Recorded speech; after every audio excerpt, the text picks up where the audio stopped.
Welcome to journalist dairy. Kaleshwaram పేరుతో కపట రాజకీయం. కరువు కాలంలో రైతుని ముంచేస్తారా? కాళేశ్వరం ప్రాజెక్టు విషయంలో తాజాగా నడుస్తున్న చర్చ ఏంటి? కాంగ్రెస్, బీఆర్ఎస్, బీజేపీల బ్లేమ్ గేమ్ కు ఎండ్ కార్డ్ ఎప్పుడు పడుతుంది? సాగునీటి అవసరం ఉన్నా క్యూసెక్కుల కొద్దీ నదీ జలాల్ని సముద్రంలోకి వదిలేస్తోంది ఎవరు? పంప్ హౌజుల రిపేర్లతో ప్రశ్నలే ప్రశ్నలు. ఖరీఫ్ సీజన్ వేళ, కరువు పొంచి ఉన్న వేళ కాళేశ్వరం ప్రాజెక్టు చుట్టూ రగులుతున్న రాజకీయం సెగలు పుట్టిస్తోంది, వెగటు కూడా పుట్టిస్తోంది. ఎల్ నినో ఎఫెక్ట్ తో కరువు భయం కళ్ళెదుట కనిపిస్తుంటే కేవలం కేసీఆర్ మీద కోపంతోనే కాంగ్రెస్ ప్రభుత్వం పంప్ హౌస్లు ఆన్ చేయటం లేదా? లేకపోతే దీని వెనకాల నిజంగానే ఇంజనీరింగ్ వైఫల్యం ఉందా? ఇవి అసలు సిసలు క్వశ్చన్స్. ప్రపంచంలోనే అతి పెద్దదైన lift irrigation project Kaleshwaram Telangana politics లో సెంటర్ పాయింట్ గా తయారైంది. కాంగ్రెస్, బీజేపీల మెయిన్ టార్గెట్ మాజీ సీఎం చంద్రశేఖర్ రావు. ఈ ప్రాజెక్ట్ లో 1,00,000 కోట్ల అవినీతి జరిగిందంటూ ఈ పార్టీలు పదే పదే చెప్తున్నాయి, ఇంకా చెప్తున్నాయి. ఏకంగా ప్రాజెక్టు మొత్తం కూలిపోయిందనే ఆరోపణలు చేస్తూ వస్తున్నారు. కానీ జరిగిందేంటి? ఆ ప్రాజెక్టులో భాగమైన మేడిగడ్డ బ్యారేజ్ లో కేవలం జస్ట్ 2 పిల్లర్లు, 2 పిల్లర్లు మాత్రమే కుంగాయని బీఆర్ఎస్ వాదిస్తోంది. దానికి అయ్యే వ్యయం సుమారు 400 కోట్లు.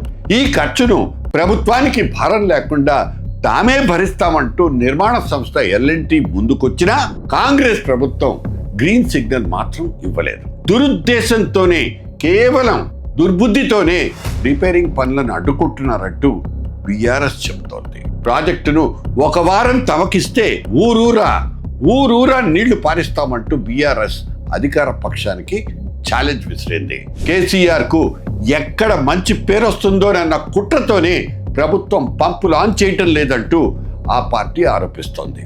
అయితే కాంగ్రెస్ కౌంటర్ మాత్రం ఇంకోలా ఉంది. ఇది రాజకీయ కక్ష కాదు, మేడిగడ్డ లాంటి బ్యారేజీలు అభద్రతా స్థితిలో ఉన్నాయంటూ చెప్తోంది. ఇప్పుడు పంపులు ఆన్ చేస్తే బ్యారేజీలు కొట్టుకుపోయి భద్రాచలం మునిగిపోతుందనే వాదనను ప్రభుత్వం తెర మీదకు తెచ్చింది.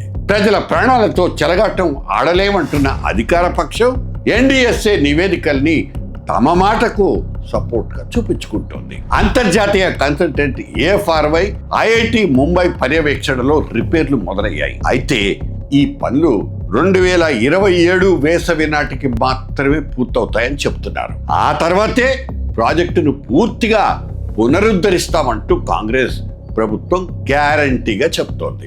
బీఆర్ఎస్ ప్రభుత్వం కమిషన్ల కోసమే తప్పుడు డిజైన్లతో ప్రాజెక్టును నిర్మించిందనే వాదన నుంచి అధికార పక్షం వెనక్కి మాత్రం తగ్గటం లేదు.